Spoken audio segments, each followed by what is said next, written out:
इस फैक्ट्री को giga factory कहते हैं। इस फैक्ट्री के संस्थापकों को विशालकाय बैटरियों की सफलता पर भरोसा है।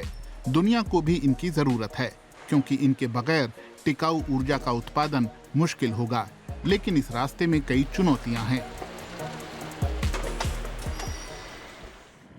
जब पर्याप्त धूप ना हो तो क्या किया जाए? इसका हल आसान है।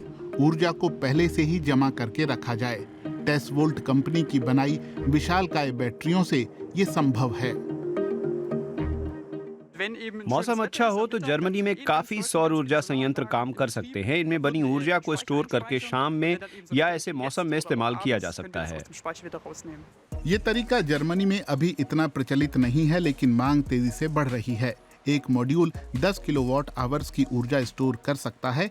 इतनी ऊर्जा 4 सदस्यों वाले परिवार को एक दिन में चाहिए। बड़े उद्योगों के लिए कंपनी और बड़े उपकरण बनाती है। यूक्रेन युद्ध ने टिकाऊ, भरोसेमंद और किफायती ऊर्जा की मांग को बढ़ा दिया है। ग्राहक हमसे कहते हैं कि उन्हें ऊर्जा पर होने वाला खर्च घटाने के लिए हमारे स्टोरेज यूनिटों की जरूरत है। बिजली के बढ़ते दामों से बचने का यही एक तरीका है। अगर कोई 20 साल तक सौर ऊर्जा बनाकर और स्टोर कर उसका इस्तेमाल करे तो प्रति किलोवाट आवर ऊर्जा के लिए यूरो मुद्रा के 6 सेंट लगेंगे और भंडारण के लिए 10 सेंट, यानी अभी जो बिजली बिल आता है उसका आधा। लेकिन इसमें एक दिक्कत है, ज्यादातर बैटरियां लंबी नहीं चलती और वक्त के साथ उनकी क्षमता काफी कम हो जाती है। पारंपरिक स्टोरेज सिस्टम में सबसे कमजोर बैटरी पूरी यूनिट के प्रदर्शन को तय करती है। ये फिजिक्स का बुनियादी नियम है और ये एक बड़ी खामी भी। इससे उलट टेस्वोल्ट के स्टोरेज सिस्टम में सबसे मजबूत बैटरी कमजोर बैटरियों को सहारा देती है, जिससे पूरी यूनिट का प्रदर्शन बेहतर होता है। इस खासियत के चलते इन्हें बाजार में मुंह मांगा दाम मिल सकता है। हमारा तरीका बैटरी के जीवन को दोगुना कर देता है। ये एक बड़ा फायदा है।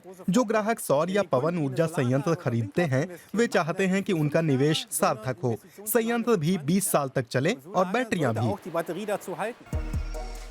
लेकिन इस तकनीक में बहुत सारी कंप्यूटर चिप्स की जरूरत है। दुनिया में चिप्स की कमी के चलते इस वक्त ये बहुत मुश्किल है। इसीलिए टेस्वोल्ट ने एक नया स्टोरेज मॉड्यूल बनाया है। हमें जल्द ही कुछ करना था। हमारे नए मॉड्यूल में हम अपने प्रोडक्ट में इस्तेमाल होने वाली कंप्यूटर चिप्स की जरूरत को 80% तक घटाने में सफल रहे। हमारे आगे बढ़ते रहने की ये भी एक वजह रही। एक साल में हमने 100% तरक्की की है। ग्रीन एनर्जी की मांग तो तेजी से बढ़ती रहेगी, मगर स्टोरेज क्षमता को बढ़ाना मुश्किल होगा। इसकी एक वजह है जरूरी कच्चे माल की कमी। कच्चा माल इस पहेली के खोए हुए हिस्से की तरह है। बैटरी बनाने में दुर्लभ धातुओं की जरूरत होती है। भविष्य की बैटरी बनाने के लिए हमें किफायती और आसानी से मिलने वाला कच्चा माल चाहिए। तभी इनका बड़े पैमाने पर उत्पादन मुमकिन है। इससे यूरोप के कुछ हिस्से ऊर्जा के मामले में आत्मनिर्भर बन सकेंगे और किसी भी समय किफायती और स्वच्छ ऊर्जा पा सकेंगे। सोडियम एक सस्ता और ज्यादा आसानी से मिलने वाला कच्चा माल होगा। कुछ बरसों में इसका इस्तेमाल भी किया जा सकता है। टेस्वोल्ट के पास पहले से ही 10 करोड़ यूरो से ज्यादा के ऑर्डर और नई पूंजी हैं। ये स्टार्टअप जल्द ही एक और गीगा फैक्ट्री बनाने की योजना बना रहा है।